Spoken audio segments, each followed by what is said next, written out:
যদি সন্দেহ হয় যে আপনার হার্টে ব্লকেজ রয়েছে, তাহলে প্রথমে নিজের বাঁ হাতকে টান করে কনিষ্ঠ এবং অনামিকার উপরে এই দুই আঙ্গুল দিয়ে চাপ দিয়ে রাখুন এবং এই মধ্যমা আঙ্গুলটিকে হাতের তালুর দিকে ভাঁজ করতে চেষ্টা করুন।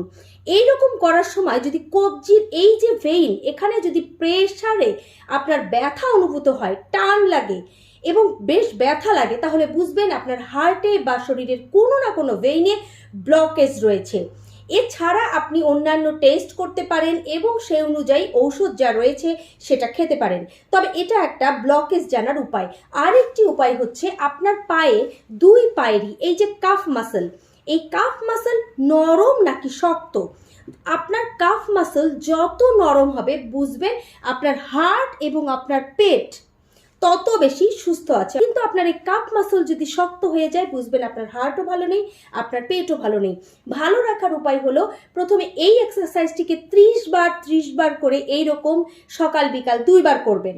একই সঙ্গে এই কাফ মাসলে 100 বার করে সকালে, 100 বার করে রাতে এইরকম করে 2 পায়ে প্রেস করবেন।